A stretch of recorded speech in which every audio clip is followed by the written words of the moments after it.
السلام علیکم ورحمۃ اللہ وبرکاتہ.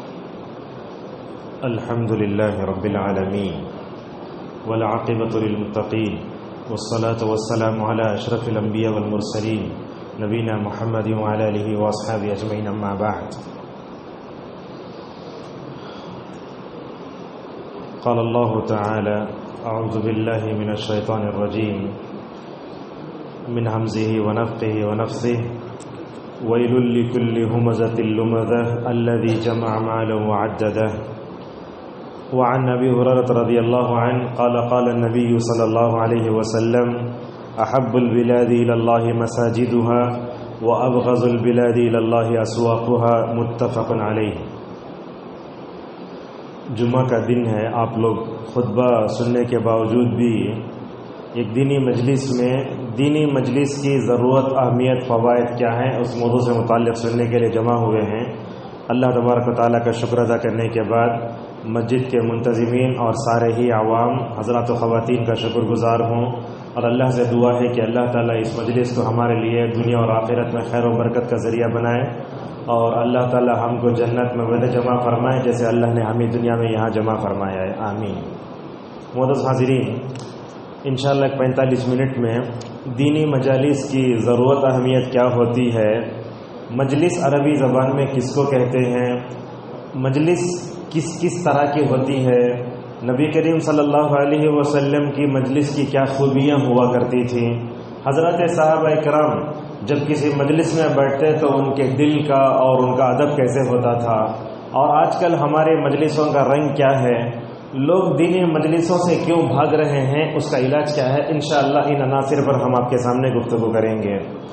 مجلس اصل میں یہ عربی زبان کا لفظ ہے. یہ جلس کا معنی بیٹھنے کا آتا ہے. یہ مجالس جو ہے مجلس کی جمع ہے جس کے معنی بیٹھنے کی جگہ کے آتے ہیں.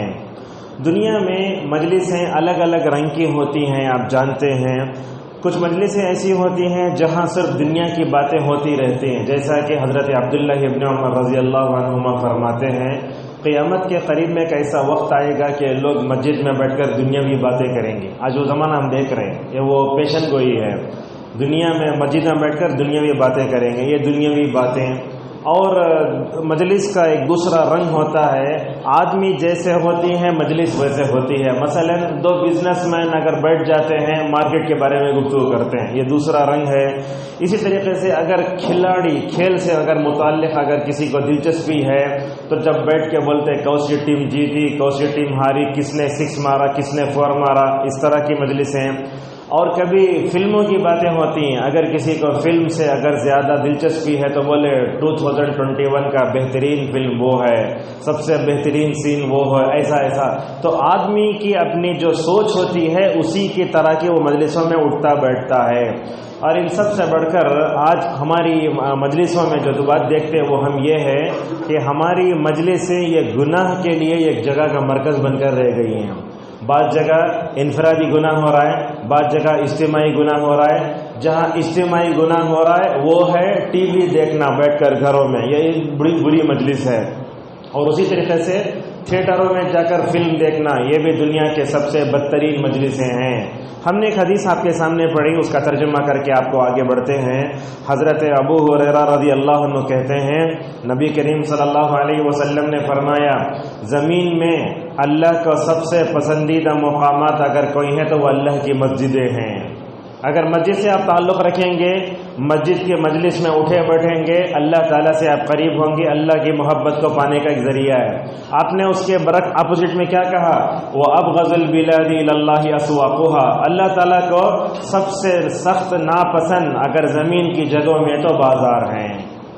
اس حدیث کو ہم نے الٹا کر دیا. حقیقت میں اللہ تعالیٰ کی محبت حاصل کرنے کی جگہ مسجد تھی، اس سے دل بھاگتا ہے. اور معاف کیجئے، میرے اور آپ کی دل کی کیفیت ایسی ہے، نماز پڑھنے کے بعد فوراً موبائل دیکھنا، یا تو مسجد سے جب تک نہیں نکل جاتے اس وقت تک چین نہیں آتا. آج ہمارے دلوں کا حال ایسے ہے. لیکن بازار میں چلے جاؤ یا کسی ہوٹل میں چلے جاؤ، کہیں بھی کھانے چلے جاؤ، اگر تھوڑا وقت بیٹھتے تو بولتے اور تھوڑا دیر بیٹھ جائیں گے نا، ایسے مواقع بہت کم آتے بولتے ایسا. تو ہم نے اس نبی صلی اللہ علیہ وسلم کے ضابطے کو الٹ دیا ہے، لہٰذا ہمیں اپنے ذہن کو بدلنے کی ضرورت ہے. مسجد سے زیادہ محبت ہونا. کیسے ہونا؟ ایک مرتبہ مسجد میں آ گئے، یہاں دینی مجلسیں جو ہوتی ہیں ان مجلسوں سے ایسی محبت ہونا، ایک نماز کے بعد مومن دوسری نماز کا انتظار کرے، ایسے ہونا چاہیے. تو بازار سے ہمیں اتنا ہی رشتہ رکھنا چاہیے جتنا ہمیں رکھنا چاہیے، اور بازار میں جیسے ضرورت پوری ہو وہاں سے مکمل طور پر ہٹ جانا چاہیے. اور یہ بات بھی نوٹ کرنے کی ہے، اللہ کی نبی صلی اللہ علیہ وسلم سے پہلے جتنے نبی آئے، ہر نبی کی قوم کا ایک ایک گناہ تھا. وہ گناہ کیا تھا؟ حضرت لوط علیہ السلام کی قوم کو دیکھو آپ، ان کے اندر کیا تھا؟ مرد سے ضرورتیں پوری کرتے تھے. اللہ اکبر. علامہ ابن القیم رحمہ اللہ ایک نقطہ بتاتے ہیں، انہوں نے اپنی فطرت الٹی تو اللہ نے ان کو الٹ دیا. فطرت کیا ہوئی؟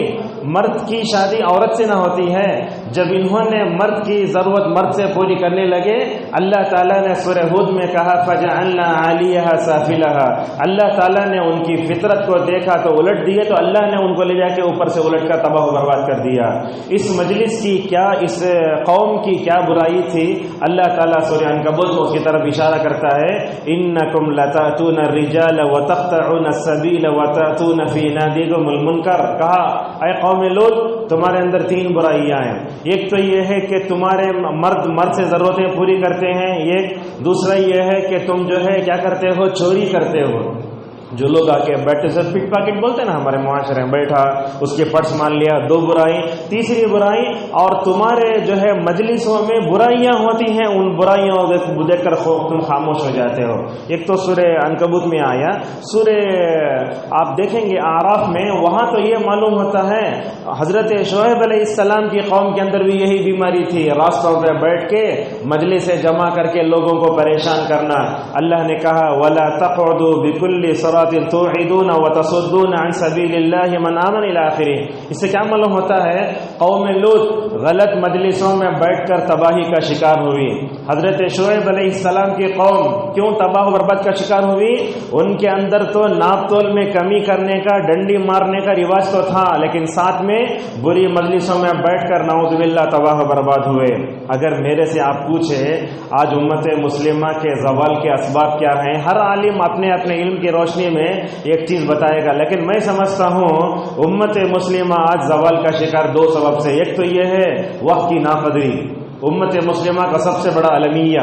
دوسرا، امت کے پاس بری مجلسوں میں بیٹھنا، یہ امت مسلمہ کی زوال کا ایک بہت بڑا سبب ہے. آپ دیکھیں گے آج ہمارے نوجوان لڑکے اسے کیا کرتے ہیں؟ پارکوں میں ادھر ادھر بیٹھ کے وقت گزارتے ہیں. غیر مسلموں کو دیکھیں گے آپ تعلیم میں میدان میں آگے بڑھ رہے ہیں، وہ کورس کر رہا ہے، وہ کر رہا ہے، ویسا کر رہا ہے. دیکھیے تو یہ گناہوں کے پیچھے جانا، مجلسوں میں بیٹھ کر جو ہے ٹھٹا مذاق کرنا، گپ شپ کرنا اور لائف انجوائے، یہ جو لفظ آیا ہے ان تمام سے امت مسلمہ تباہ و برباد ہو رہی ہے. معزز حاضرین، پرانے زمانے میں کیا ہوتا تھا؟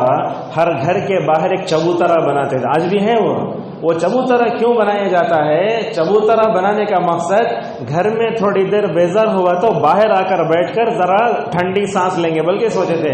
آج ویسا نہیں ہوا. وہ چبوتروں پر کبھی بکرے، وہ چبوتروں پر کبھی نوجوان لڑکے، وہاں سے لڑکی گزرتی ہے سیٹی مارنا، بات کرنا، اس طرح کے شارٹس ہم دیکھیے مجلسوں میں مکمل طور پر نظر آتے ہیں. بری یہ چبوتروں پر بیٹھ کر نوجوان اپنا وقت جو پاس کر رہا ہے، اور اسی طریقے سے جو بری مجلسیں جمتی ہیں وہاں کیا ہوتا ہے؟ بیڑی، سگریٹ، گٹکا، پان، کیا کیا بولوں، ہر چیزیں تمام منکرات ہیں. تو مجلسوں میں بیٹھ کر کیا کرتے تھے؟ پرانے اقوام بھی کبھی نبی کا مذاق اڑاتے تھے. دیکھیے حضرت نوح علیہ السلام کشتی بنا رہے ہیں، قوم آ کے پوچھتی ہے یہ کشتی کہاں چلتی ہے؟ اس طریقے سے مذاق.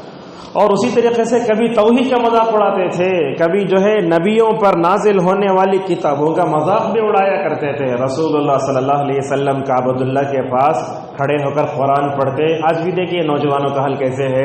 اگر کسی نوجوان کے سامنے قرآن آن کرے تو بندہ پہلے بن کر اسے قرآن سننے نہیں ہو رہا. کیوں قرآن سننے نہیں ہو رہا؟ اس لیے کہ اس کے دل میں میوزک کی محبت ہے.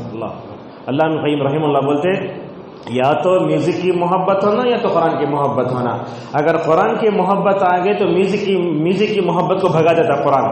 اگر اس کے دل میں میوزک کی محبت آ گئی تو قرآن کی پاکیزہ محبت اس دل میں جمع نہیں ہو سکتی. آج قرآن ہمارے کانوں پر بڑا بھاری ہو رہا ہے. کیوں ہو رہا ہے؟ اس لیے کہ ہمارے دلوں میں گانے کی میوزک کی محبت جمع ہو گئی ہے. لہذا جب تک یہ گانے میوزک کی محبت نہیں نکلتی اس وقت تک جو ہے ہم اپنی مجالس کو پاک نہیں کر سکتے. اللہ کے نبی صلی اللہ علیہ وسلم قرآن پڑھتے رہتے. کفار مکہ کیا کرتے دیکھو، بولتے لا تسمعوا لهذا القرآن، قرآن کو مت سنو، والغوا فیہ، زور زور سے لغو باتیں کرو. اب جیسے ہوتا ہے ایک آدمی بیٹھ کر قرآن کریم پڑھ رہا ہے، سب سے اچھی مجلس سے اللہ کے نبی نے فرمایا تم میں سب سے بہتر انسان وہ ہے جو قرآن پڑھے اور پڑھائے. مسجد کے ایک طرف یہ، مسجد کے اس کونے میں لوگ بیٹھ کر گیم کھیل رہے ہیں، کون سی مجلس اچھی؟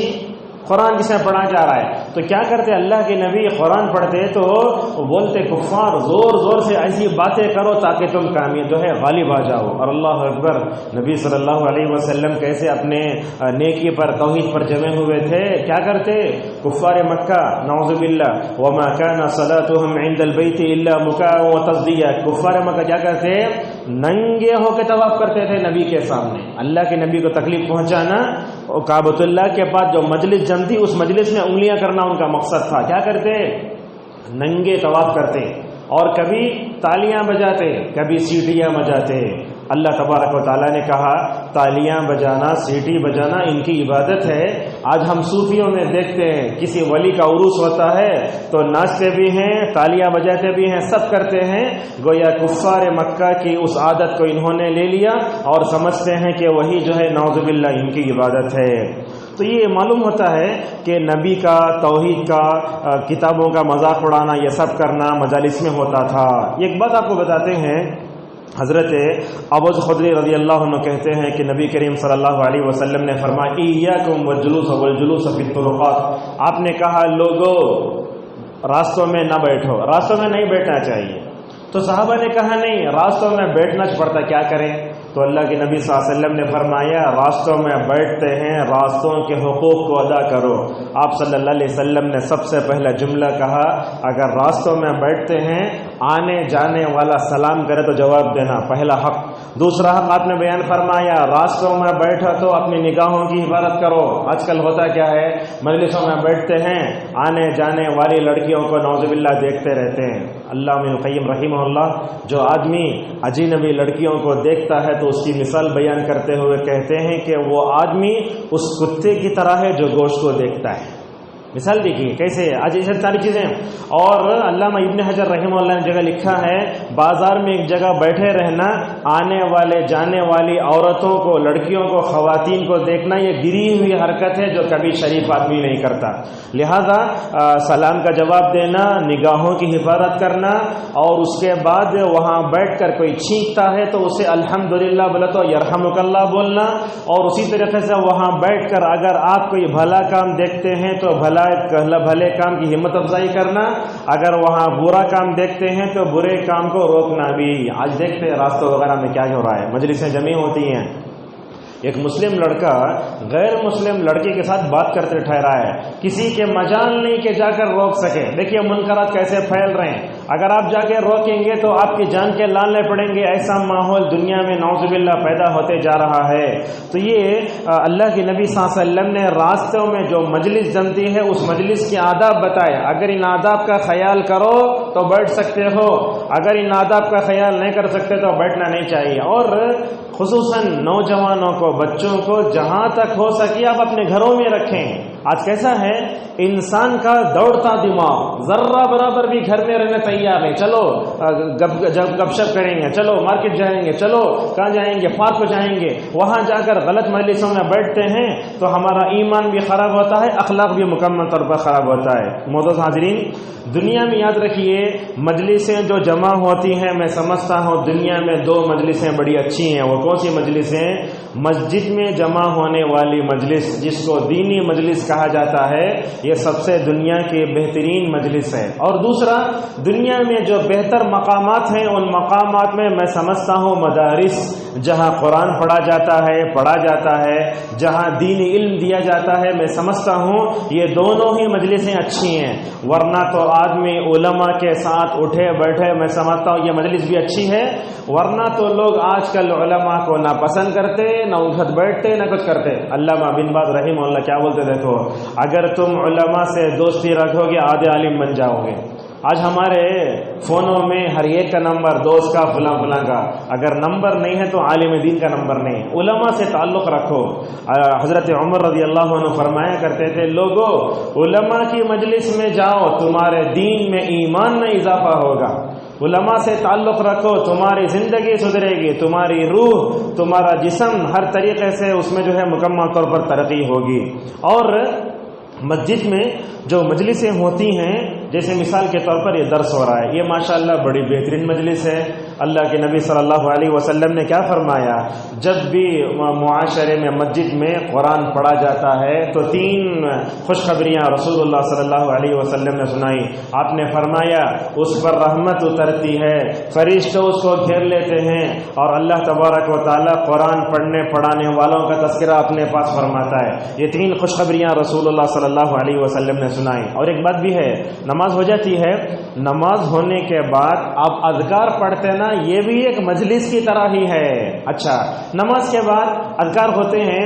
حقیقت میں اگر میں دیکھا جائے تو میں آپ کے سامنے کہوں یہ سوشل میڈیا جتنا آ رہا ہے دنیا میں ادب ختم ہو رہا ہے. بڑوں کا ادب تو دور کی بات اللہ کا ادب بھی ختم ہوا رسول اللہ صلی اللہ علیہ وسلم کا ادب بھی ختم ہوا. ہر طریقے سے روح نکلتی جا رہی ہے. نماز کے بعد وہیں بیٹھ کر اذکار پڑھیں گے تو کیا ہوگا نورانی مخلوق ماشاءاللہ ہمارے لیے دعائیں کرتی ہے.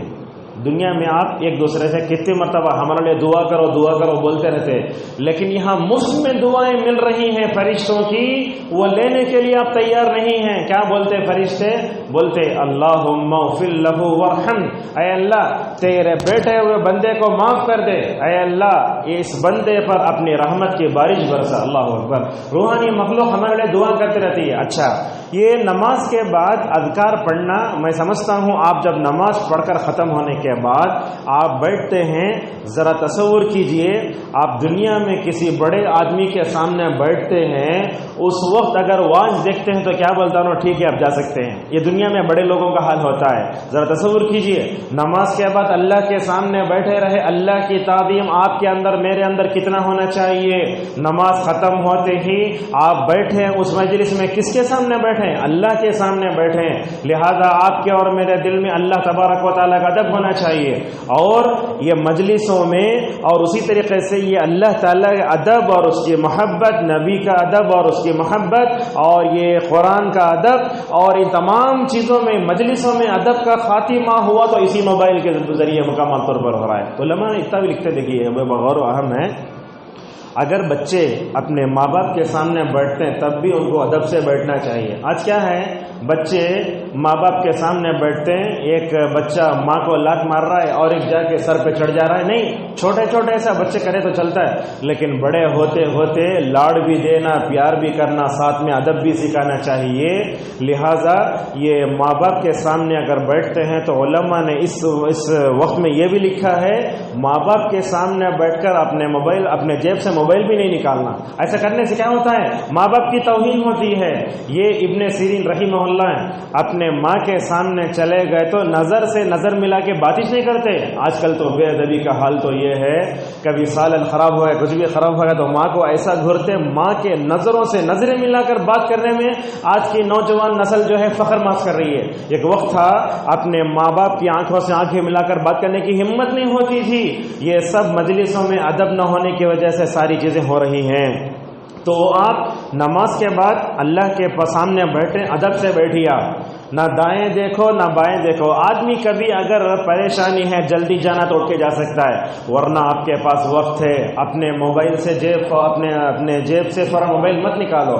میں تو سمجھتا ہوں یہ مجلسوں کے ادب میں نماز کو آتے وقت موبائل لانا ہی نہیں چاہیے. بلکہ دبئی وغیرہ میں ہم نے سنا کہ مسجد میں گئے تو نیٹ ورک غائب ہوا تھا. آپ لائے تو نیٹ ورک لگتا ہے اب اس طرح کے آپ مسجد کو آتے ہیں اللہ سے قریب ہونے کے لیے، لیکن وہ موبائل لا کے یہ مجالس کا جو ادب ہے وہ مکمل طور پر ختم ہو رہا ہے۔ نماز ہو رہی ہے، گانے کی میوزک آ رہی ہے، نماز ہو رہی ہے، فون آ رہا ہے۔ اس سے کیا ہوتا ہے، یہ اللہ تعالیٰ کے سامنے بیٹھ کر عبادت کرتے نا، وہ جو ادب ہونا چاہیے وہ محبت ختم ہو گئی ہے، اور وہ ادب مکمل طور متاثر ہو رہا ہے۔ لہذا نماز کے بعد آدمی وہیں بیٹھے اذکار پڑھے، لیکن علماء اتنا اجازت دیتے ہیں ذرا پریشانی ہو رہی ہے مسجد کے آخری حصے تک جا کر بیٹھ سکتے آپ، لیکن یاد رکھیے جب تک آپ کا وضو باقی رہتا ہے اللہ تعالیٰ کے فرشتے آپ کے لیے رحمت کی مغفرت کی دعائیں کرتے رہتے ہیں، جیسے ہی آپ کا وضو ٹوٹتا ہے وہ دعائیں ختم ہو جاتی ہیں۔ لہذا نماز کے بعد کی اذکار کی مکمل طور پر پابندی کرنا چاہیے۔ اور آپ جب دیتے ہیں آپ بازار میں جائیے دل پر ایک عجیب طرح کی پریشانی آتی ہے، لیکن مسجد میں جیسے آتے ہیں ماشاءاللہ دل پر جو ہے بڑا اچھا اثر ہوتا ہے۔ دیکھیے حضرت مریم علیہ السلام بیت المقدس کے محراب میں بیٹھ کر عبادت کرتی تھی نا، عبادت کرتی تھی، حالت حمل میں تھی۔ دیکھیے حالت حمل میں تھی مریم علیہ السلام، تو حالت حمل میں عورت جتنی نیک وہ بچے پر ویسے ہی اتنے اچھے اثرات ہوتے ہیں۔ حضرت مریم علیہ السلام عبادت کرتی ہیں، اللہ نے کہا یا مریم اقنتی لربک واسجدی وارکعی مع الراکعین، اے مریم اپنے رب کی اطاعت کرو، نماز پڑھو، رکوع کرنے والوں کے ساتھ رکوع کرو۔ ماشاءاللہ یہ مریم کے پیٹ میں جو عیسیٰ تھے نا، عیسیٰ علیہ السلام پر اس کا اچھا اثر کیسے ہوا دیکھو۔ حضرت عیسیٰ علیہ السلام بچپن میں کہنے لگے میں اللہ کا بندہ ہوں، اللہ نے مجھے نماز زکوٰۃ کا حکم دیا ہے اور مجھے حکم دیا ہے کہ میں اپنے والدہ کے ساتھ حسن سلوک کروں۔ بتانا یہ چاہتا ہوں دینی مجلس ہوتی ہے تو اس کا اثر آپ کے جسم پر نہیں آپ کے روح پر ہوتا ہے، آپ کے دل پر مکمل طور پر ہوتا ہے۔ اور وضو ٹوٹنے تک مکمل طور پر جو ہے نماز کے بعد کی اذکار کی پابندی کریں۔ ٹھیک ہے یہاں خواتین بھی ہیں، ایک بات ان سے بھی کہنا چاہیں گے، نماز ختم ہوتے ہی چولہے کو بھاگ جاتے ہیں، نہ اذکار پڑھتے نہ کچھ کرتے، کھانا ابل رہا ہے، وہ ہو رہا ہے وہ ہو رہا ہے۔ آپ تمام کاموں سے فارغ ہو کر سکون سے آؤ، اور گھروں میں بھی نماز کے بعد کے اذکار پڑھنے کی پابندی ماں خود کرنا، بچوں کے اندر ہی آنا۔ نعوذ باللہ خون کے آنسو رلانے والا ماحول ہے گھروں کا۔ ماں نماز پڑھ رہی ہے، بچے گیم کھیل رہے ہیں، ماں نماز پڑھ رہی ہے، بچے جو ہے خطرناک انداز کے ٹک ٹاک دیکھ رہے ہیں، ہنس بھی رہے ہیں، ان کو معلوم بھی نہیں میری ماں نماز پڑھ رہی ہے۔ اللہ کی تعظیم ہونا، اللہ کی محبت ہونا، دیکھو گھر میں نماز کے بعد اگر اذکار کی پابندی کرے ہمارے گھروں میں اللہ کی تعظیم پیدا ہوگی، گھروں میں اللہ کی محبت پیدا ہوگی اور سنجیدگی آئے گی۔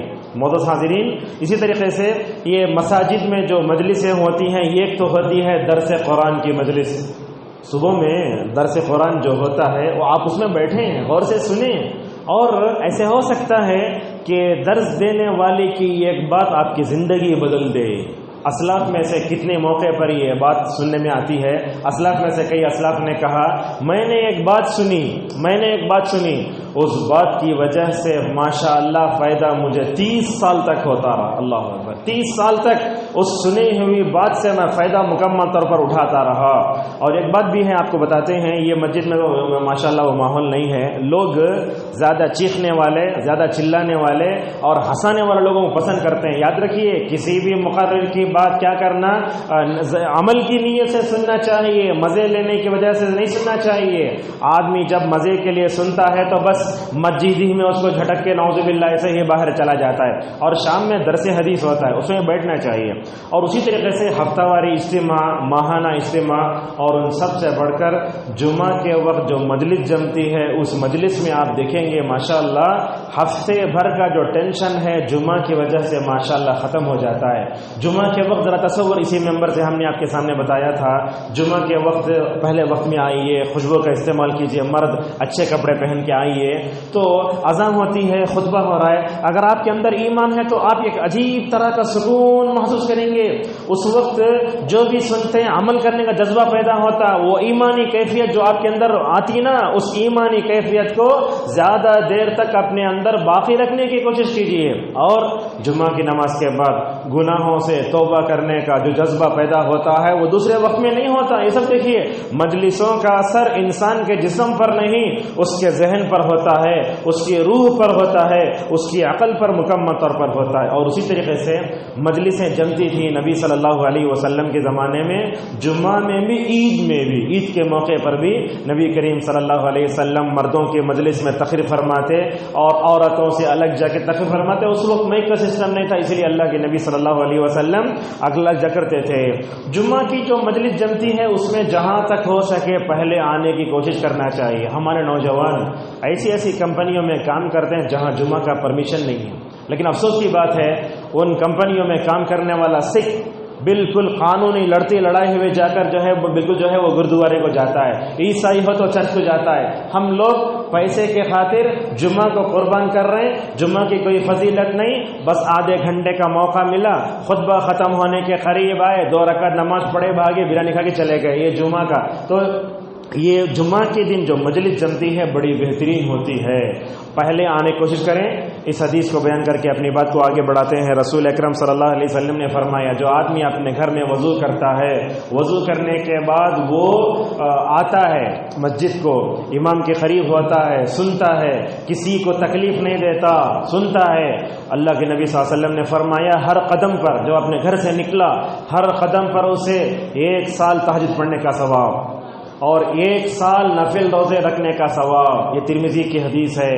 علامہ البانی رحمہ اللہ اس حدیث کو ذکر کرنے کے بعد کہتے ہیں جمعہ کی فضیلت سے متعلق اب میں نے اس سے زیادہ فضیلت والی حدیث میں نے نہیں دیکھی، لہذا جمعہ کا موقع بڑا بہترین موقع ہوتا ہے۔ سعید ابن جبیر رحمہ اللہ فرماتے ہیں میرے پاس جمعہ تو نفل حج سے بھی افضل ہے، جہاں تک ہو سکے جمعہ نہیں چھوڑنا چاہیے۔ اور ماشاءاللہ اہل حدیث مساجد میں عورتوں کا انتظام بھی ہوتا ہے، ان کو بھی لانا چاہیے۔ پلاننگ کریں، آپ کھانا پکانا ہو تو 11 تک کھانا پکانے سے فارغ ہو جائیں، اگر بچے کچھ بڑے ہوں تو اپنے بچوں کو بھی لے کر آئیں۔ اللہ کے نبی صلی اللہ علیہ وسلم مجلس پر کیسے اثر ہوتا تھا دیکھو، حضرت حسن کو لا کے ممبر پہ بٹھا لیتے تھے جمعہ کے دن۔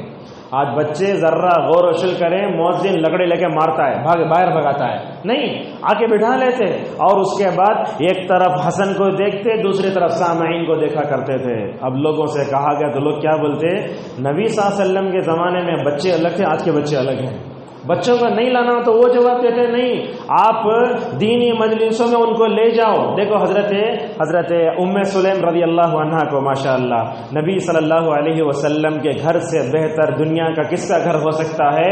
ام سلیم نے اپنے بیٹے انس کی تربیت کے لیے رسول اللہ صلی اللہ علیہ وسلم کے گھر کا انتخاب فرمایا، لے کر آ گئی، کہنے لگے یا رسول اللہ یہ آپ کا چھوٹا سا خادم انس ہے، اس کے حق میں دعا کر دیجئے۔ اللہ کے نبی نے کیا دعا فرمائی؟ کہا اللہم اکثر مالہ و ولدہ، کہا اے اللہ حضرت انس کو مال بھی دے اولاد بھی دے۔ ماشاءاللہ کتنی بیٹیاں کتنے بیٹے، 120 سال جی حضرت انس رضی اللہ عنہ، اللہ اکبر، بصرے میں آخری میں ان کا انتقال ہوتا ہے۔ تو جمعہ کے موقع پر، عید کے موقع پر دیکھیے، عید کے موقع پر خوشی کی مجلس جمتی ہے، اس میں انسان جو سنتا ہے یاد رہ جاتا ہے۔ اور ماشاءاللہ یہ مجلسوں میں جو خیر اور جو دعا ہوتی ہے، اللہ کے نبی صلی اللہ علیہ وسلم نے عورتوں کو بھی اس سے محروم نہیں رکھا۔ آپ نے کیا فرمایا؟ جمعہ کے دن آئی تو آئی نے تو نہیں، لیکن آپ نے کیا کہا؟ عید کے دن عورت اگر حیض ہے تب بھی آنا، اگر اس کے پاس اوڑھنی نہیں تب بھی اپنے بہن کی اوڑھنی میں آنا۔ کیوں؟ کہا وَلْيَشْهَدْنَ دَعْوَةَ الْمُسْلِمِينَ، وہاں عیدگاہ میں نماز عید کے بعد جو دعائیں ہوتی ہیں ان دعاؤں میں شریک ہو جائیں۔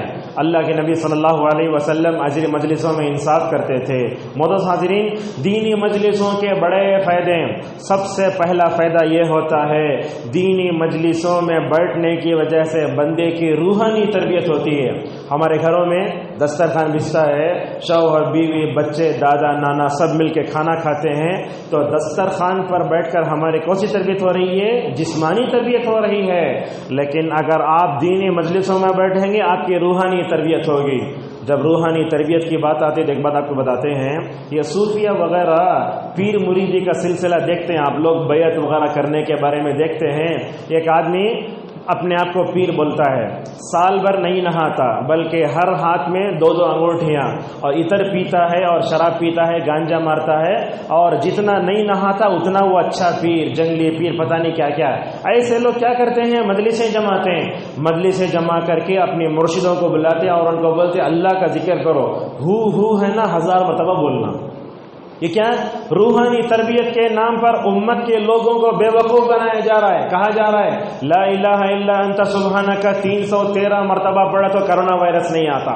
میں آپ کو بتانا کیا چاہتا ہوں، روحانی تربیت اللہ اور اس کے رسول صلی اللہ علیہ وسلم نے کی، جیسے ہی ویسے کرنا چاہیے. اگر آپ یہ عاملوں کاملوں کے چکر میں یا پیر مریدی کے جھانسے میں پڑیں گے، اللہ سے قریب ہونے کے بجائے نعوذ باللہ دور ہو جائیں گے. آج کتنے لوگ ہیں اللہ کے نبی کی حدیث نہیں پڑھتے، صحابہ کے اقوال نہیں پڑھتے، اپنے پیر کے الفاظ آ گئے تو اسے بولتے گولڈن الفاظ. اس کو اچھی طریقے سے یہ دے کر جب گروپ میں شیئر کیا جاتا ہے، دیکھنے والے لاکھوں میں. یہ دیکھیے روحانی تربیت کے نام پر نعوذ باللہ ہر ایک کو کیا بنایا جا رہا ہے، غلط بتایا جا رہا ہے. اور یہ بات یاد رکھیں آپ، صالح حسینی حفظہ اللہ ایک درس میں کہتے ہیں اگر روحانی تربیت تزکیہ نفس کا سلفی طریقہ اگر معلوم کرنا چاہتے ہیں تو 3 علماء کی کتابوں کو پڑھو، بڑا اہم ہے. ایک کو ابن تیمیہ، دوسرا ہے ابن القیم، تیسرا ہے ابن رجب. یہ 3 علماء ایسے ہیں جو آپ کو بتائیں گے نفس کی تربیت کا طریقہ کیا ہے، تزکیہ کیسے ہوتا ہے. جب تزکیہ کی بات آتی ہے تو آپ کے سامنے بتاتے ہوئے مجھے ذرہ برابر بھی شرم محسوس نہیں ہونا چاہیے. آج ہم دیکھتے ہیں جماعتوں میں تزکیہ نفس کا پروگرام بنایا جاتا ہے، روحانی تربیت کرتے ہیں. لوگ کیا کرتے ہیں، ہر تحریک اور تنظیم اللہ کا طریقہ نہیں اپناتی، نبی کا طریقہ نہیں اپناتی. کیا کرتی ہے، ان دونوں کو چھوڑ کر، صحابہ کو چھوڑ کر، اسلاف کو چھوڑ کے، وہ جماعت کا بانی جو لکھ کے گیا وہ کتاب ان کے لیے ہدایت کا ذریعہ بن جاتی ہے. وہ اس کتاب سے آگے بڑھ کر روحانی تربیت کے دوسرے طریقوں قبول کرنے کے لیے ہرگز تیار نہیں ہوتے. ہر تحریک تنظیم آپ دیکھیں گے صوفیوں کو، بریلویوں کو، بدعتیوں کو روحانی تربیت کے نام پر غلط چیزیں مکمل طور پر ہو رہی ہیں. آپ دیکھیے روحانی تربیت کے نام پر کیا ہو رہا ہے. اللہ کے نبی صلی اللہ علیہ وسلم نے کیا اذان سے پہلے درود پڑھنے کا حکم دیا؟ کہ اللہ کے نبی صلی اللہ علیہ وسلم نے اقامت سے پہلے درود پڑھنے کا حکم دیا؟ یہ کیا، یہ پورا اتباع ہوا کا شکار ہو رہے ہیں ہم. لہذا بندے کی روحانی تربیت ہوتی ہے اللہ اور اس کے رسول نے جو بتایا اس طریقے پر ہمیں کرنا چاہیے. پہلی بات یاد رکھیے، یہ بات بھی دینی مجلسوں میں بیٹھیں گے آپ اللہ کے قریب ہوں گے. ابھی تھوڑی دیر پہلے وہ حدیث ہماری نظروں سے گزری ہے، اللہ کے نبی صلی اللہ علیہ وسلم نے فرمایا جو آدمی دینی مجلسوں میں پیچھے ہوتا ہے اللہ تعالیٰ جنت میں اسے پیچھے کر دے گا. اگر آپ نماز کو آ رہے ہیں، تیسری صف میں کھڑے ہو رہے ہیں، حالانکہ پہلی صف میں جگہ ہے، تو آپ یاد رکھیے نیکی کے میدان میں اللہ تبارک و تعالیٰ کو پیچھے کرتے جائے گا.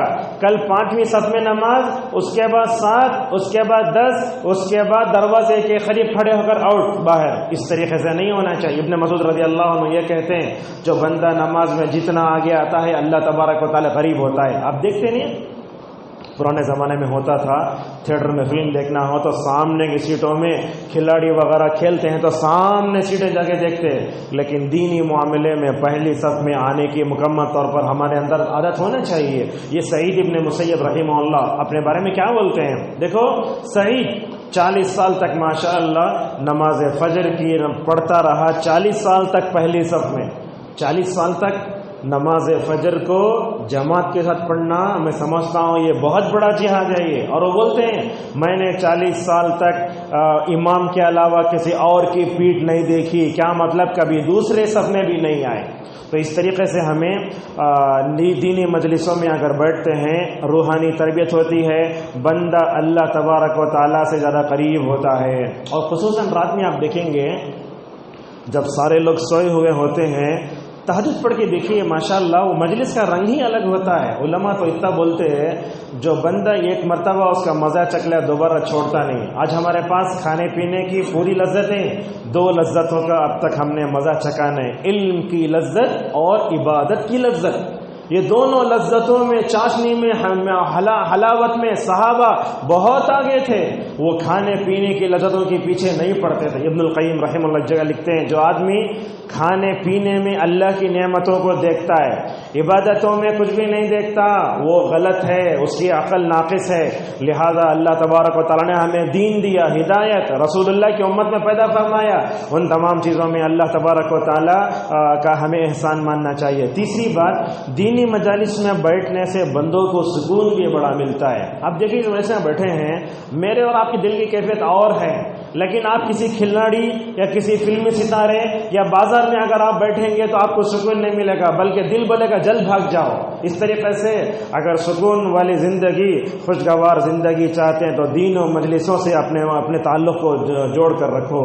اور اسی طریقے سے ایک بات یہ بھی ہے، بندہ جب دینی مجلسوں میں بیٹھتا ہے اس کے اندر نیکیوں سے محبت پیدا ہو جاتی ہے. آپ صلی اللہ علیہ وسلم نے کیا فرمایا؟ نماز فجر پڑھے وہیں بیٹھے رہے، وضو نہیں ٹوٹا وہیں بیٹھے، اذکار پڑھتے رہے. سورۃ طلوع ہوا، سورۃ طلوع ہونے کے بعد ایک 10-15 منٹ کے بعد چاش کی نماز پڑھنے کے لیے کھڑے ہوئے. آپ صلی اللہ علیہ وسلم نے کیا خوشخبری دی؟ آپ نے فرمایا اسے مکمل کمپلیٹ حج عمرے کا ثواب ملے گا. اللہ اکبر، کتنی فضیلت کی بات.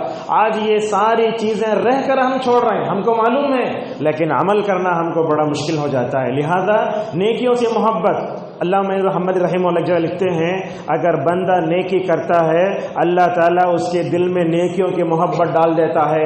ایک نیکی کرے تو دوسری نیکی کے لیے اللہ تعالیٰ راستے کھولتا ہے. آپ فرض نمازوں کی پابندی کر لو، کیا کرے گا اللہ تبارک و تعالیٰ؟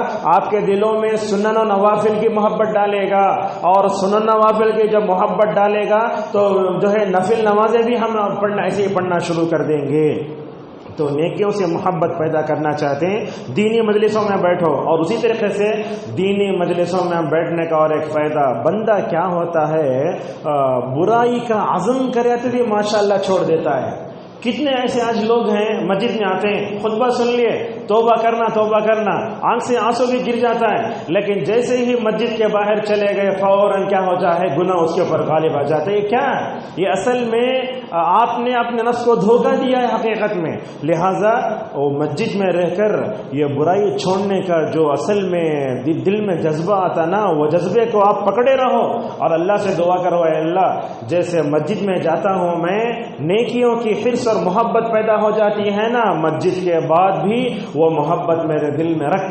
اور شیطان سے بچنے کے لیے بہت آسان نسخہ ایک بتاتے ہیں آپ کو. اللہ کے نبی صلی اللہ علیہ وسلم جب مسجد میں داخل ہوتے شیطان سے پناہ مانگتے، جب مسجد سے باہر جاتے تب بھی شیطان سے پناہ مانگتے، کہتے اللہم اعصمنی من الشیطان الرجیم.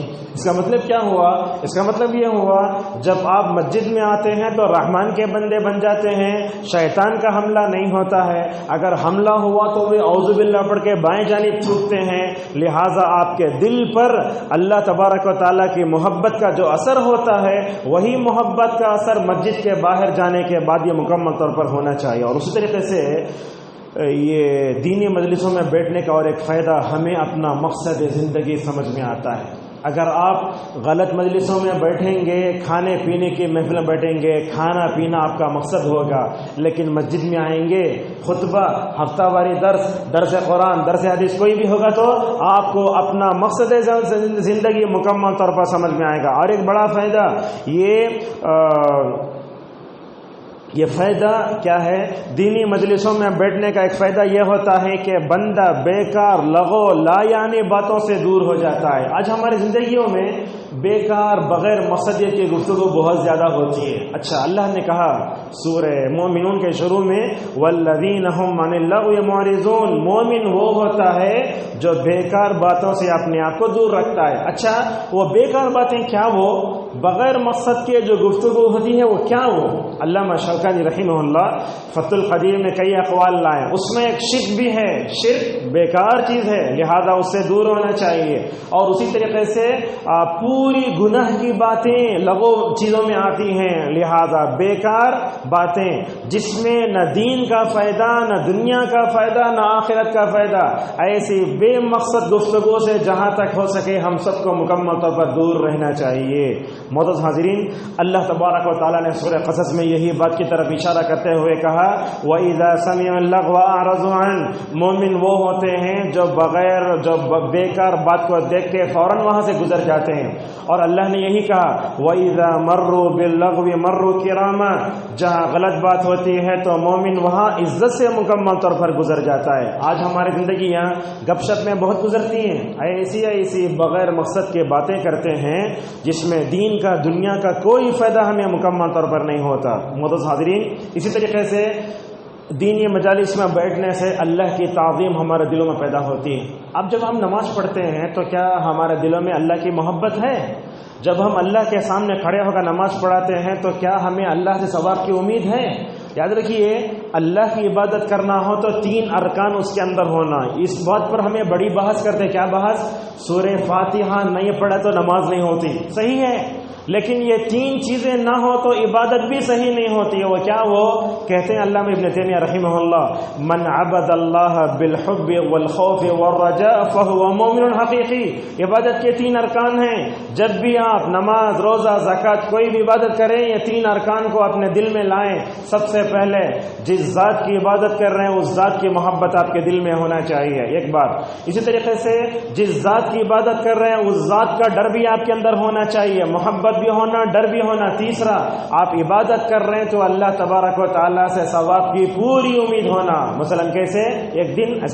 ایک دن میں سنت موقدہ 10 رکعت ہیں یا 12 رکعت ہیں، علماء میں اختلاف ہے. اگر آپ یہ پڑھ لیتے ہیں، جنت میں اللہ تبارک و تعالیٰ آپ کے لیے ایک محل بنائے گا.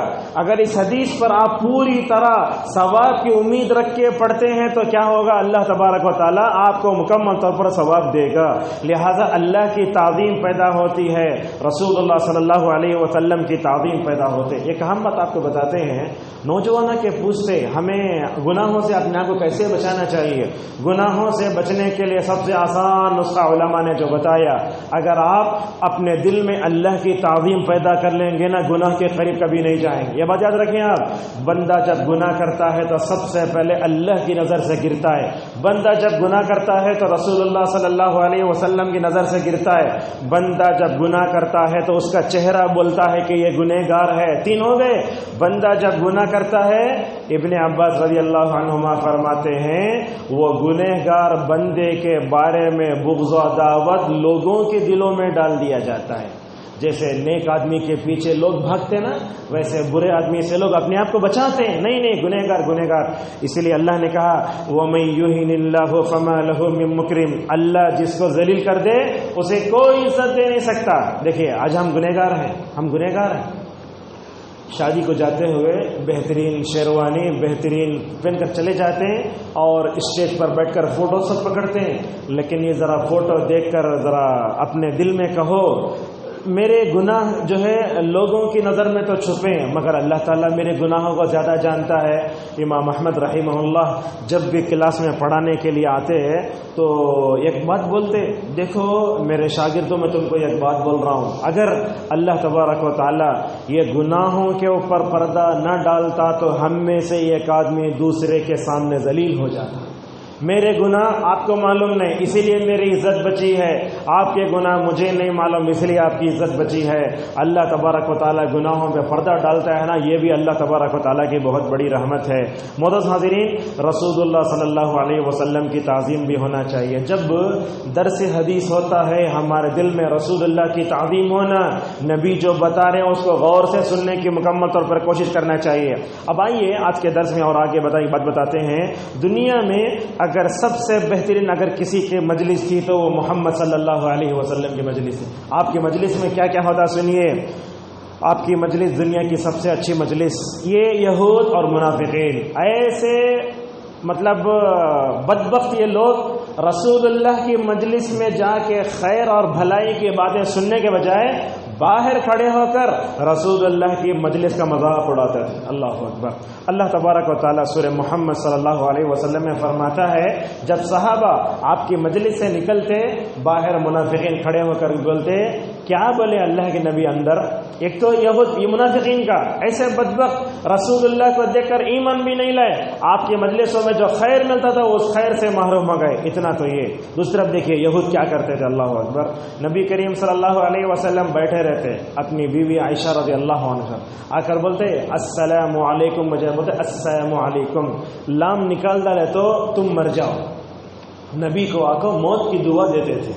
حضرت عائشہ رضی اللہ عنہ کسی بیوی کے سامنے شوہر کو مر جاؤ بولا تو کیا کریں گی بیوی آج.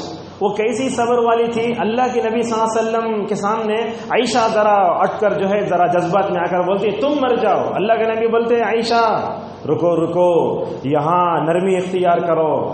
اللہ کے نبی صلی اللہ علیہ وسلم خاموش ہو جاتے تو اللہ کے نبی صلی اللہ علیہ وسلم بعض موقعوں پر عائشہ رضی اللہ عنہا سے بولتے، دیکھو عائشہ، نرمی سے جو کام ہوتا ہے وہ سختی سے نہیں ہوتا۔ حالانکہ پکے دشمن، کبھی آپ صلی اللہ علیہ وسلم یہ فرماتے، عائشہ دیکھو انہوں نے میرے اوپر بد دعا کی ہے مگر وہ بد دعا اللہ کے پاس قبول نہیں ہوئی۔ ایسے ہی اللہ کے نبی صلی اللہ علیہ وسلم نے فرمایا۔ تو آپ صلی اللہ علیہ وسلم کے مجلس میں کیا ہوتا تھا؟ آپ کے مجلس کی سب سے بڑی خوبی یہ ہے، آپ کی مجلس میں غریب و امیر، کالا گورا سب برابر ہوا کرتے تھے۔ آج دیکھیے ہمارے ولیموں کی مجالس میں ہوتا کیا ہے، امیروں کو بلا کے، سیاست دانوں کو بلا کے کھلاتے ہیں، اگر غریب آیا تو ایسا دیکھتے وہاں سے بھگ جانا انہیں۔ اللہ کے نبی نے کیا فرمایا؟ سب سے بدترین ولیمے کی مجلس وہ ہوتی ہے جس میں مالداروں کو بلایا جائے اور غریبوں کو نظر انداز کیا جائے۔ تو آپ کی مجلس میں غریب بھی آتا، امیر بھی آتا، کالا بھی آتا، گورا بھی آتا، آپ بڑے انصاف سے بٹھاتے تھے۔ دیکھو آپ صلی اللہ علیہ وسلم کے مجلس میں بڑے برابر تھے۔ سورہ کہف جب ہم پڑھتے ہیں اس میں ایک آیت آئی ہے، کیا کیا نبی کریم صلی اللہ علیہ وسلم نے کچھ نئے لوگ اسلام کی طرف مائل ہوتے ان کو مان دیا، تو وہ لوگ کیا بولے، اے محمد ذرا ایسا کرو، کل اپنے مجلس میں سب سے سامنے بٹھا لو ہم نہ۔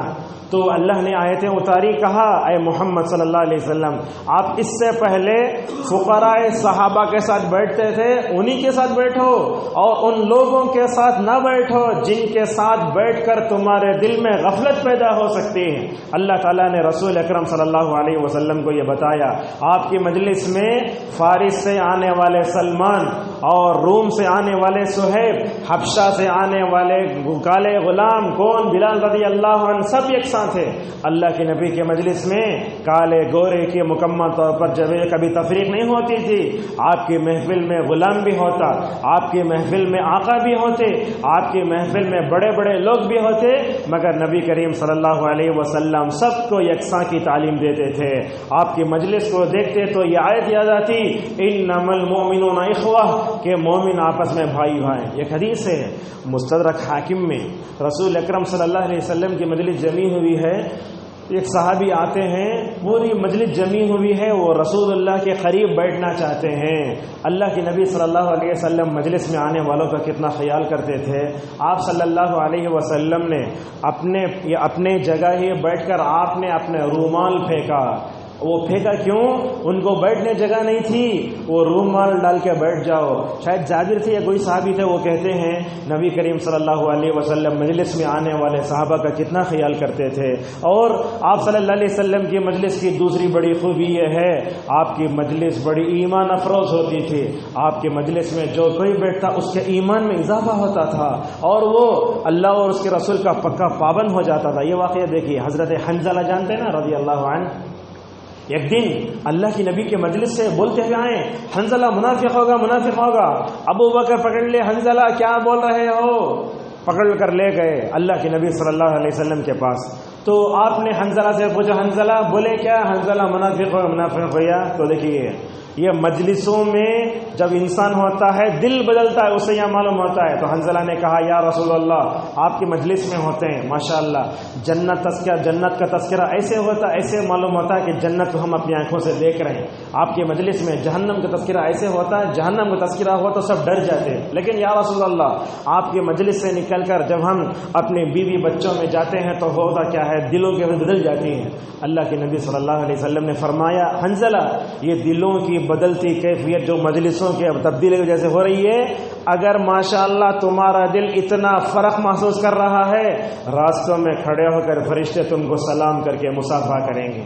اور آپ صلی اللہ علیہ وسلم نے اس موقع پر فرمایا، حنظلہ اپنے نفس کی تربیت آہستہ آہستہ کرو۔ ایک نوجوان ہے، سر پھرا ہے، سب سے پہلے ہمیں اسے فرائض سے جوڑنا، فرائض میں اچھا ہے تو نوافل جوڑنا۔ پہلے دن اسے 5 نمازاں پڑھو، پورے 12 رکعت سنت موقعہ پڑھو، وتر پڑھو، بھگ جائے گا۔ لہٰذا یہ اللہ کے نبی صلی اللہ علیہ وسلم کے مجلس میں کیا ہوتا تھا، مجلسوں میں بڑا ایمان افروز۔ یہ دیکھیے عرباض ابن ساریہ رضی اللہ عنہ کیا کہتے ہیں، نبی کریم صلی اللہ علیہ وسلم جب کبھی تقریر کرتے تو 2 باتیں ہم دیکھتے تھے۔ کیا کیا باتیں؟ جب اللہ کے نبی تقریر کرتے تو کیا ہوتا، دلوں میں خوف پیدا ہو جاتا۔ ایسے علماء بہت کم ہیں جن کی زبان میں تاثیر ہے، ورنہ علماء تو بہت ہیں۔ عالم دین کیسے ہونا؟ وہ عالم جب تقریر کرے تو اس کے علم سے پہلے اس کا عمل بولے. جب عالم دین باعمل ہوتا ہے اس کی تقریر میں اللہ تاثیر دیتا ہے. جب وہ بولتا ہے وہ بات دل میں اثر رکھ کے مکمل طور پر تیر کی طرح چپ جاتی ہے. اللہ کے نبی صلی اللہ علیہ وسلم سے بڑھ کر عالم باعمل کون ہو سکتا ہے؟ آپ صلی اللہ علیہ وسلم امام الانبیاء تھے، سید المرسلین تھے. اللہ کے نبی جب بھی تقریر کرتے تو کیا ہوتا؟ دلوں میں ڈر پیدا ہو جاتا. ایک بات تو یہ، اور اللہ کے نبی کی مجلس اور وعظ میں جو چیز ہوتی ہے وہ کیا فرماتے صحابہ کرام؟ اللہ کے نبی صلی اللہ علیہ وسلم جب تقریر کرتے نا تو ایسے معلوم ہوتا آنکھوں سے بے اختیار آنسو جاری ہو جاتے. ایسے ہی واقعہ ہے. ایک جنگ میں اللہ کے نبی صلی اللہ علیہ وسلم نے مال جو ہے ذرا نئے مسلمان ہونے والوں کو دیا. انصار نے کیا کہا غصہ آ کر؟ جب لڑنے کا موقع آتا ہے تو اللہ کے نبی کو انصار کی تلواریں یاد آتی ہیں. پیسہ تقسیم کرنے کا مسئلہ آتا ہے تو اللہ کے نبی بتانے کن کن کو دے دیتے ہیں. اللہ اکبر. حضرت صحابہ کرام کے دلوں میں مال کی محبت ذرہ جگہ بنا رہی تھی، حالانکہ وہ دنیا کے سب سے زیادہ ہدایت یافتہ انسان تھے. اللہ کے نبی کو معلوم ہوا میرے ہوتے ہوئے حضرت صحابہ کرام میں یہ مادیت پیسے کی محبت رتی برابر آئی تو آپ نے ان کو الگ سے جمع فرمایا. اور آپ نے جن انصاری صحابہ کو جمع فرمایا پورے بزرگ سب کی سفید داڑیاں، آپ صلی اللہ علیہ وسلم نے اس مجلس میں جو تقریر کی وہ تقریر کا ایک ایک جملہ اندر جا کے ان کو ایسے بدلا. اللہ کے نبی نے کیا پوچھا معلوم اس مجلس میں؟ اے انصار کی جماعت، مجھے معلوم ہوا کہ تم میرے اوپر غصہ ہوئے ہو. دیکھو تم گمراہ تھے، اللہ نے میری طرف سے تم کو ہدایت دی. پہلا جملہ. دوسرے جملے میں آپ نے فرمایا تم گمراہ تھے، اللہ نے میری طرف سے تم کو ہدایت دی. تمہارے دلوں میں دشمنیاں تھیں، اللہ تعالیٰ نے میرے وجود سے تمہارے دلوں میں محبت ڈالا. اور اللہ کے نبی صلی اللہ علیہ وسلم کہنے لگے انصار کی جماعت، میں نے ان کو تھوڑا سا مال دیا، اگر چاہوں یہ وادی بھر کے بکریاں اور گھوڑے پتہ نہیں کیا کیا دوں ان کو دوں. لیکن آپ نے اس موقع پر کیا فرمایا؟ دیکھو اللہ کے نبی مجلس میں جو چیز جس وقت بولنا برابر بولتے. آپ صلی اللہ علیہ وسلم نے ان انصار سے پوچھا اے انصار کی جماعت یہ بتاؤ کیا تم اس بات سے راضی نہیں ہو کہ رسول اکرم صلی اللہ علیہ وسلم کو مہمان بنا کر اپنے گھر کو لے کر چلے جاؤ؟ یہ جملہ یعنی وادی بھر کے بکریاں ایک طرف، وادی بھر کے جانور پیسہ سب ایک طرف، اگر نبی تمہارے گھر میں مہمان بن کر آ جائے اس سے بڑی کوئی خوش نصیبی ہو سکتی ہے؟ یہ جملہ سننا تھا. حضرات انصار صحابہ کرام کی زبان سے کیا لفظ نکلا؟ رضینا عن اللہ ورسولہ قسما و نصیبا. اللہ اور اس کے رسول کیا دیتے ہمیں مان لیتے. روایتوں میں آتا ہے اتنا روئے اس مجلس میں انصاری صحابہ کی پوری داڑیاں رونے سے تر ہو گئی. معزز حاضرین، رسول اکرم صلی اللہ علیہ وسلم کے مجلس میں چوتھی جو بات ہوتی تھی آپ علم نہیں دیتے تھے، ساتھ میں عمل بھی دیتے تھے. ابن مسعود کیا کہتے ہیں؟ اللہ کے نبی ایک مجلس میں 10 آیتیں سکھا دیے تو جب تک اس پر عمل نہیں ہوتا آگے نہیں بڑھتے. ہم کتنی آیتیں پڑھتے، کیا کبھی ہم نے اس پر ہم نے عمل کرنے کی کوشش کی ہے؟ لہٰذا یہ علم کے ساتھ عمل کا جذبہ پیدا ہوتا تھا رسول اللہ صلی اللہ علیہ وسلم کی مجلس میں. اور اسی طریقے سے اور ایک بات بھی ہے، آپ کے مجلسوں میں جو بیٹھتا اس کے دل میں خوف پیدا ہو جاتا، اس کے اندر خشیت الہی پیدا ہو جاتی. کبھی اللہ کے نبی صلی اللہ علیہ وسلم قبر کا تذکرہ فرماتے، قبر کے پاس دفن کیا جا رہا ہے مردے کو، اللہ کے نبی جہاں بیٹھے اتنا رو رہے ہیں وہ نیچے کی پوری جگہ بھیگ جا رہی. آپ صلی اللہ علیہ وسلم لوگوں سے بولتے لوگوں اس مرحلے کے لیے تیاری کر لو. دیکھو اللہ کے نبی صلی اللہ علیہ وسلم جب بولتے ہیں نا سامنے والوں میں خوف اور مکمل طور پر جو ہے خوف پیدا ہو جاتا. اور کبھی دیکھو اللہ کے نبی کی تربیت کیسے، زیادہ جہنم کا تذکرہ کرے تو انسان مایوس ہو جاتا، زیادہ جنت کا تذکرہ کرے تو کیا ہوتا، گناہوں پر غلط قسم کی جرت پیدا ہو جاتی. اللہ کے نبی بیلس سے اپنی مجلسوں میں تذکرہ فرماتے، جنت کا تذکرہ کرے تو جہنم کا تذکرہ فرماتے. ایک مرتبہ آپ صلی اللہ علیہ وسلم نے کہا تھا، کیا کہا تھا؟ دیکھو میری آدھی امت جنت میں جائیں گی. صحابہ کرام اتنے خوش ہوئے اللہ اکبر کہنے لگے حضرات صحابہ کرام. اور آپ کی مجلس میں بیٹھنے والا ماشاءاللہ اللہ تعالیٰ کی نظامندی کو پا لیتا تھا. حضرات صحابہ کرام ہم کیا بولتے ہیں؟ رضی اللہ عنہ. مومن کی زندگی کا مقصد کیا؟ اللہ تعالیٰ کی رضا کو پانا. اور اسی طریقے سے نبی کریم صلی اللہ علیہ وسلم کے مجلسوں میں دین دنیا آخرت کا متوازن تصور ہوتا، اور آپ صلی اللہ علیہ وسلم کی مجلس میں ادب بھی بڑا ہوتا. آج کل ہم دیکھتے ہیں مجالس میں لوگ ادب نہیں کرتے، خصوصاً جمعہ وغیرہ میں دیکھتے رہتے ہیں. اللہ کے نبی صلی اللہ علیہ وسلم مجلسوں میں کیسے ہوتا؟ صحابہ کرام ویسے بیٹھے رہتے گویا سروں پر پرندے بیٹھے ہیں. ابن الانباری رحمہ اللہ بولتے پرندہ وہیں بیٹھتا ہے جہاں حرکت نہیں، لہذا ہمیں زیادہ حرکت کھجانا کرنا وہ سب نہیں کرنا چاہیے. اور نبی کے مجلس میں 3 چیزیں ہوا کرتی تھی. اللہ کے نبی کم ہنستے تھے، زیادہ روتے تھے، اور اکثر خاموش رہتے تھے. آج معاشرے میں اگر کوئی آدمی زیادہ بڑبڑاتا ہے تو زیادہ لوگ اس کو اچھا سمجھتے ہیں، اور جو آدمی خاموش رہتا ہے دنیا اسے بھولے کا نام دے کر اس کو ٹھگا دیتی ہے اور دھوکہ بھی دینا شروع کر دیتی ہے. اور آپ صلی اللہ علیہ وسلم کے مجلسوں میں اور ایک بات تھی، آپ صلی اللہ علیہ وسلم کے مجلسوں میں دلوں کی اصلاح ہوتی تھی. یاد رکھیے حضرت انس اور ام سلمہ رضی اللہ عنہما فرماتے ہیں اللہ کے نبی بار بار دعا پڑھتے اللہم یا مقلب القلوب ثبت قلبی علی دینک. اللہ کے نبی کیوں پڑھتے ہیں آپ دعائیں؟ تو کہا دیکھو اصل میں آدم کے بیٹوں کا جو دل ہے وہ اللہ کی 2 انگلیوں کے درمیان میں ہے، جیسے چاہتا ہے وہ پھیرتا ہے.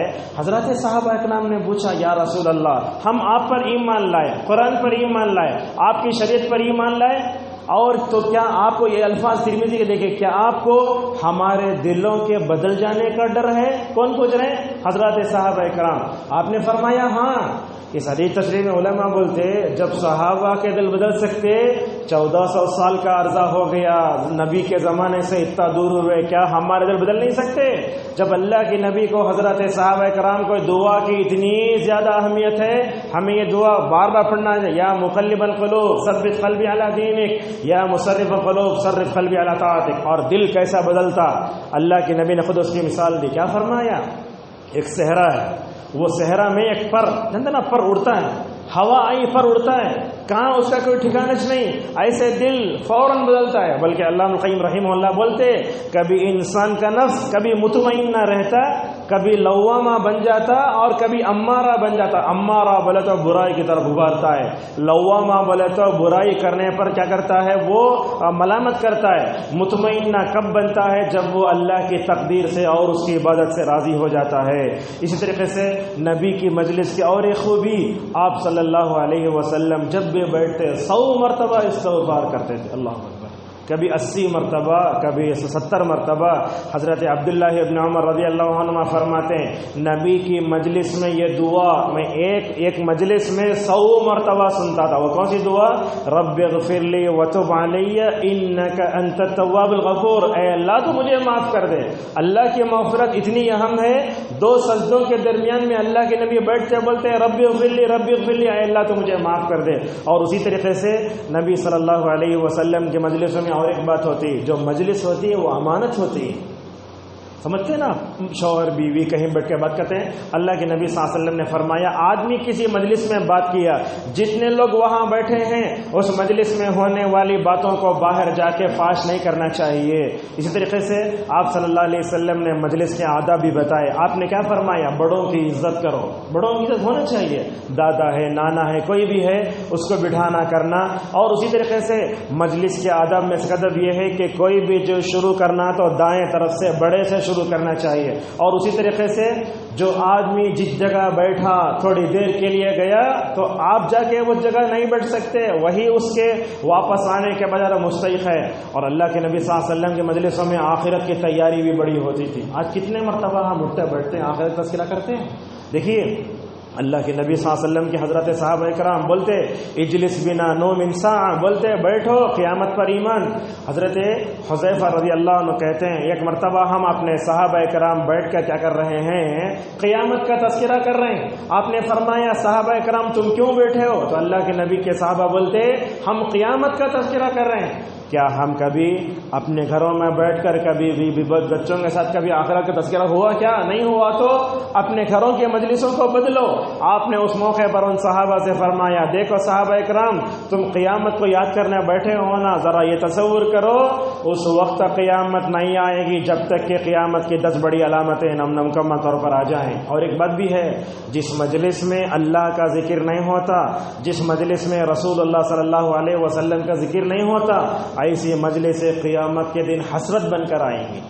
اور اسی طریقے سے مجلسوں میں غیبت، چغلخوری، دوسروں کی عزت سے کھیلنا نہیں ہونا چاہیے۔ آج ہم دیکھتے ہیں ہم لوگ کبھی مسجد کے ذمہ داروں کے بارے میں، کبھی علماء کے بارے میں بیٹھ کر خطبہ ہو جا رہا ہے، خطبے کے بعد بیٹھ کر امام کے بارے میں، خطبے کے بارے میں وہ نہیں بولنا تھا، وہ بولنا تھا، ایسا بولے ویسا بولے۔ یہ غلط مجلسیں ہوتی ہیں تو کیا ہوتا ہے، اس سے دلوں میں کدورتیں اور عداوتیں پیدا ہوتی ہیں۔ حضرت کعب بن مالک رضی اللہ عنہ کسی وجہ سے وہ غزوہ تبوک میں نہیں جا سکے۔ اللہ کے نبی پورے صحابہ کے ساتھ عین گرمی میں 750 کلومیٹر کی دوری کا فاصلہ کر تبوک پہنچ گئے۔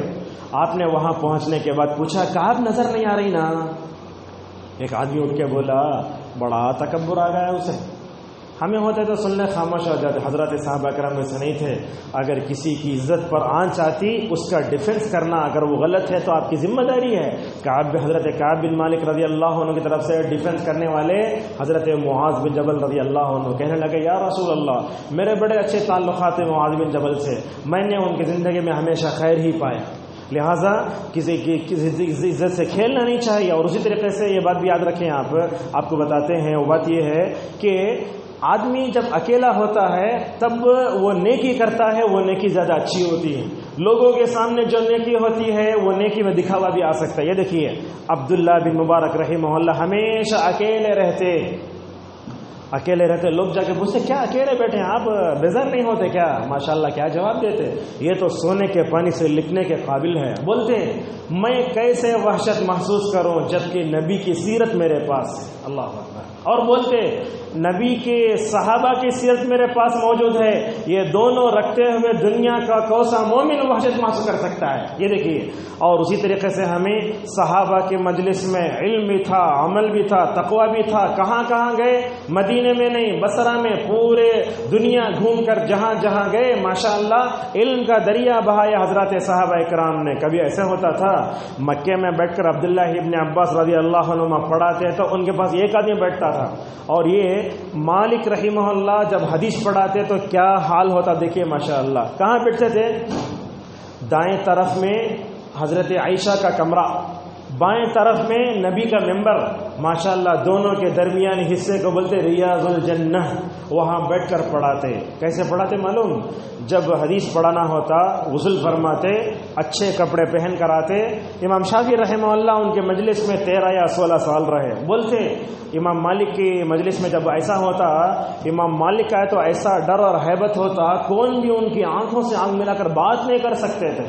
اور امام مالک رحمہ اللہ کے مجلس میں ڈر ایسے ہوتا تھا، بولے شافعی رحمہ اللہ کئی مرتبہ پانی پینے کی ضرورت پڑی مجھے، مگر ایسا ڈر امام مالک کا، ایک مرتبہ ان کے سامنے پانی نہیں پی سکا میں، اور موطا ان کے سامنے رکھی رہتی تھی، ورق الٹاتے، ہمیں قرآن کے اوراق بھی الٹتے، حدیث کے اوراق بھی الٹتے، ایسا لگا کہ ایسا الٹتے زور زور سے، موطا حدیث کی جو کتاب ان کے سامنے رکھی ہوئی تھی، ایک ورق کے الٹنے کی آواز بھی امام مالک کے کان میں نہیں پہنچتی۔ یہ تھا ادب رسول اللہ صلی اللہ علیہ۔ اور یہ دیکھو امام احمد رحمہ اللہ پڑھاتے، عجب تعجب کریں گے آپ، میری یہ مائک ہے، خواتین میں آواز پہنچ رہی ہے، اس زمانے میں مائک نہیں تھی۔ امام احمد رحمہ اللہ حدیث پڑھاتے، 5000 لوگ ان کے درس حدیث میں شریک ہوتے تھے۔ کتنے لوگ؟ 5000۔ 500 آدمیوں کے پاس پین ہوتا، لکھتے، ورنہ تو 4500 لوگ امام احمد رحمہ اللہ کی مجلس حدیث میں دیکھنے جاتے۔ امام احمد کی مجلس میں رسول اللہ کی حدیث کا کس قدر اہتمام ہوتا ہے۔ یا ایوب سختیانی رحمہ اللہ جب قال رسول اللہ صلی اللہ علیہ وسلم کہتے تو ڈر کی آنکھوں سے آنسو آ جاتے تھے۔ ایک بھی دیکھتے ہیں آپ، درس ہو رہا ہے، ایک آدمی موبائل میں کھیل رہا ہے۔ کیسے تھے عبد الرحمن ابن مہدی رحمہ اللہ حدیث پڑھاتے، ایک آدمی کیا کیا، شاگرد ان کا ذرا قلم تراش آتا نا جیسے شارپنر، چھلا، وہ حدیث پڑھاتے وقت اتنا کیا بول کے ایسا غصہ آیا، چپل پہن کے سیدھے مجلس سے نکل کے باہر چلے گئے۔ آج یہ ادب مساجد میں مدارس میں پیدا کرنے کی بڑی سخت ضرورت ہے۔ اس طریقے سے آج بھی ماشاءاللہ عرب میں بہت جو ہے مکمل طور پر حلقات ہوتے ہیں۔ آج دینی مجالس سے لوگ کیوں دور ہیں وہ بات بتا کر کے اپنی بات کو ختم کرتے ہیں۔ میں سمجھتا ہوں دین بیزاری سب سے خطرناک چیز ہے۔ یہ اللہ کی محبت نہیں، رسول اللہ کی محبت نہیں۔ جب دونوں محبتیں نہیں ہوں گی تو آدمی دینی مجلس میں کیسے بیٹھے گا؟ اور اسی طریقے سے آپ کو یہ بتاتے ہیں یہ غلط مجلسوں میں بیٹھیں گے نا، یہ چیز جہنم میں لے جانے کا ذریعہ بنے گی۔ جنتی جہنمیوں سے مکالمہ ہے سورہ مدثر میں، تمہیں کیوں جہنم میں گئے؟ انہوں بولتے ہم نماز نہیں پڑھتے تھے۔ دوسرا ہے وَكُنَّا نَخُوضُ مَعَ الْخَائِضِينَ، بیکار کے گپ شپ کر کو باتیں کرتے تھے اس لیے جہنم میں چلے گئے۔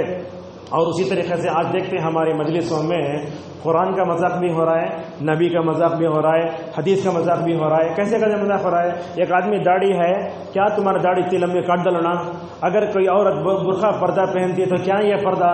تو یہ داڑھی کا مذاق، اس کا مذاق، نبی کی احادیث کا مذاق نہیں کرنا چاہیے۔ اور اسی طریقے سے ہمارے جو ہے مطلب مجالس میں چغل خوری ہوتی ہے، غیبت سے عزت سے کھیلا جا رہا ہے۔ دیکھیے ہمارا ذوق کتنا خراب ہے۔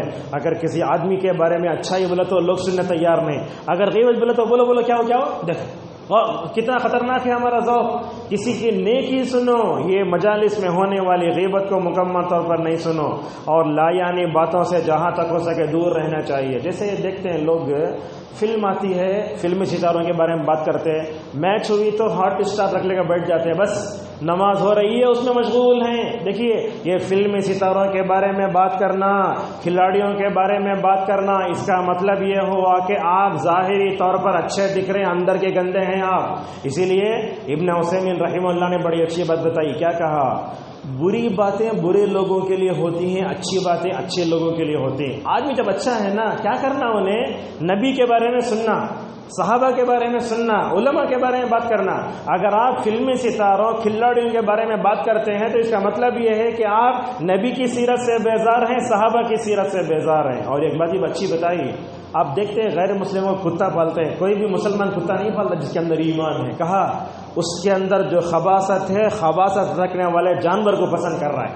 اس طریقے سے مسلمان کا ذوق اچھا ہونا چاہیے۔ اور اسی طریقے سے ہمیں میوزک سے جہاں تک ہو سکے دور رہنے کی بڑی سخت ضرورت ہے۔ یہ میوزک اتنی خطرناک ہے، اللہ قیم رحمہ اللہ بولتے یہ میوزک موسیقی اقوام سابقہ کو ہلاک کری، آج امت مسلمہ کو بھی ہلاک کر رہی ہے۔ آج ہمارے نوجوانوں کی مجلسیں بھی بڑی خطرناک ہوتی ہیں، ان کی گفتگو، ان کے بات کرنے کا انداز، یہ بیڑی سگریٹ اور گٹکا پان یہ سب جو ہوتا ہے نا ہر جگہ ہوتے رہتا ہے۔ اور عورتوں کی مجلسیں بھی کم نہیں ہیں۔ اگر کسی شادی مجلس جمع ہو گئی، یہ کپڑا کتنے خریدے، یہ ہوا وہ ہوا، سال بھر کی پوری غیبت یا تو عید میں یا نہیں تو شادی محل میں۔ اس طریقے سے عورتوں کی مجلسیں جو ہوتی ہیں اس میں گفتگو جو ہوتی ہے اللہ معاف کرے بڑی خطرناک ہوتی ہیں۔ اور ہمارے گھر میں ماحول ایسے ہونا، صبح میں قرآن کی آیت پڑھ کے درس دو، شام حدیث پڑھ کے درس دو، سیرت مکمل طور پر کرو۔ اور اسی طریقے سے ہمارے لوگوں کو دیکھتے ہیں کہ کافروں کے ساتھ بھی بیٹھ کر ہمارا ایمان غارت ہو رہا ہے۔ حسن بصری رحمہ اللہ جب واعظ بیان کرتے کیا ہوتا، یہ پورا مارکیٹ بند ہو جاتا بصرے کا۔ لوگ پوچھتے کیا اسٹیک تو نہیں ہے؟ بولتے اسٹیک نہیں ہے، حسن بصری رحمہ اللہ درس دے رہے ہیں، اس لیے ماشاءاللہ سب لوگ ان کے اس میں چلے جا رہے ہیں۔ لہٰذا مزے لے کے سننا، اس کے پیچھے بھاگنا صحیح نہیں ہے۔ گھروں میں ماحول مکمل طور پر صحیح کریں۔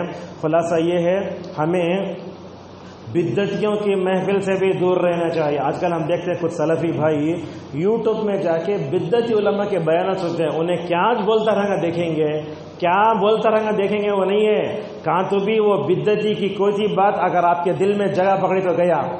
اسی لیے ایوب سختیانی رحمہ اللہ اپنے بچوں کو نکلتے بولتے بیٹو کان میں انگلی رکھ لو، بدعتی کی کوئی بھی بات آپ کے کان میں پڑ کے آپ کو مکمل طور بگاڑ سکتی ہے۔ کون سا زمانہ؟ تابعین کا زمانہ۔ لہٰذا بدعتیوں کے محفل میں نہیں جانا، صوفیوں کے محفل میں نہیں جانا۔ دیکھیے یہ محرم کا جو تعزیہ وغیرہ گیا، بعد مسلمان بھی جا کے دیکھے، وہ بڑی غلط مجلس ہے نا، جہاں حرام کام ہو رہا ہے، جہاں گناہ کبیرہ ہو رہا ہے، کہ ہم جا کے دیکھ سکتے نہیں۔ اور مجلسوں میں یاد رکھو، آخری بات ہے، مجلسوں میں آپ کسی غریب کو یا اندھے کو، لنگڑے کو، لولے کو غریب کو نظر انداز نہیں کرنا. اللہ تعالیٰ نے ادب سکھایا رسول اللہ صلی اللہ علیہ وسلم کو. کیسے؟ ایک اللہ کے نبی بیٹھے ہیں، آخری بات ہے، اللہ کے نبی بیٹھے ہیں، ایک طرف کفار مکہ بیٹھے ہیں، دوسری طرف ایک نابینا صحابی جو رسول اللہ صلی اللہ علیہ وسلم کے زمانے میں مؤذن تھے، عبداللہ بن ام مکتوم نام ان کا. نبی سے آ کر بولتے ہیں یا رسول اللہ تعالیٰ نے آپ کو جو علم دیا ہے وہ علم مجھے دیجئے، اللہ نے آپ کو جو ہدایت کی باتیں سکھائی وہ مجھے سکھائیے. اللہ کے نبی صلی اللہ علیہ وسلم کیا سوچے، اگر میں ان کفار مکہ کو اگر اسلام کی طرف بلاؤں، یہ ایمان لائیں گے تو کیا ہوگا، شان و شوکت بڑھے گی، مسلمانوں میں مکے میں جو ہے قوت بڑھے گی. اللہ کے نبی صلی اللہ علیہ وسلم ان کو کیا بھی نہیں بولے، ذرا نظر انداز کر دے، نظر انداز کرے تو دیکھے نہیں. اللہ اکبر. اللہ کے نبی کی مجلس میں ایسا ایک واقعہ پیش آتا ہے تو اللہ تبارک تعالیٰ کو اتنا ناپسند آتا، اللہ نے آیتیں اتاری، عبس وتولى ان جاءه الاعمى. اے اللہ کے نبی، آپ کے پاس ایک نابینا ہدایت مانگنے کے لیے تڑپتا ہوا آیا، آپ نے اس کے ظاہر کو دیکھ کر ایسا منہ بنایا. اللہ نے کہا دیکھو یہ اصل میں ہدایت یافتہ ہے، وہ جو آپ کی ہدایت سے بے نیاز ہیں، آپ ان کی طرف توجہ کر رہے ہیں، یہ غلط ہے. اس کے بعد سیرتوں کی روایتوں میں آیا، اگرچہ ضعیف ہے روایت، اللہ کے نبی اس کے بعد جب بھی عبداللہ بن مکتوم رضی اللہ عنہ آئے تو بولتے، اے عبداللہ بن مکتوم آپ کا آنا مبارک ہو، آپ کو ویلکم کر رہا ہوں، اللہ نے تمہارے ساتھ نظر انداز کرنے کی وجہ سے اللہ نے مجھے ادب سکھایا ہے.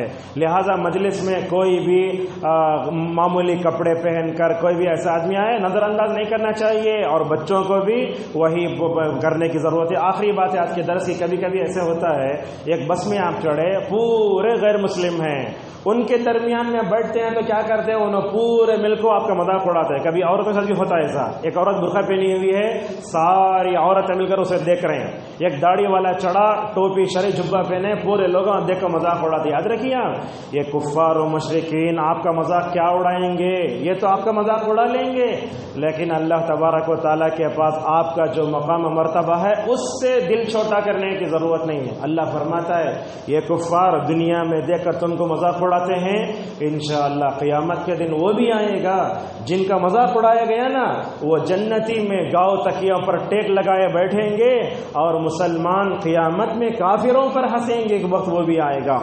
آخری بات ہے وہ کیا ہے، نبی کریم صلی اللہ علیہ وسلم کے حضرات صحابہ اکرام بیٹھ رہے تھے مکے میں، تو یہ سردار قریش آ کے بولتے، اے اللہ کے نبی اٹھاؤ بلال کو، یہ یہاں سے اٹھاؤ، عمار کو اٹھاؤ. ایسا حضرات صحابہ اکرام کو بولتے، جب تک تمہارے پاس یہ لوگ بیٹھے رہیں گے آپ کے مجلس میں نہیں آئیں گے. اللہ اکبر. اللہ تبارک و تعالیٰ نے نبی صلی اللہ علیہ وسلم کو بتایا، اے اللہ کے نبی دیکھو تمہارے ساتھ بلال بھی ہیں، تمہارے ساتھ صہیب بھی ہیں، تمہارے پاس عمار بھی ہیں، ان کو معمولی مت سمجھو، انہی کے ساتھ اٹھو بیٹھو. یہ کافروں کی وجہ سے ان کو اپنے مجلس سے دھتکارنا بھی نہیں چاہیے. اللہ تبارک و تعالیٰ نے مکمل طور پر ان کی طرف سے دفاع فرمایا. پورا خلاصہ یہ ہے، مجلس سب سے اچھی وہ ہے جس میں خیر ہوتا ہے اور اسی طریقے سے اس میں بھلائی کی بات ہوتی ہے.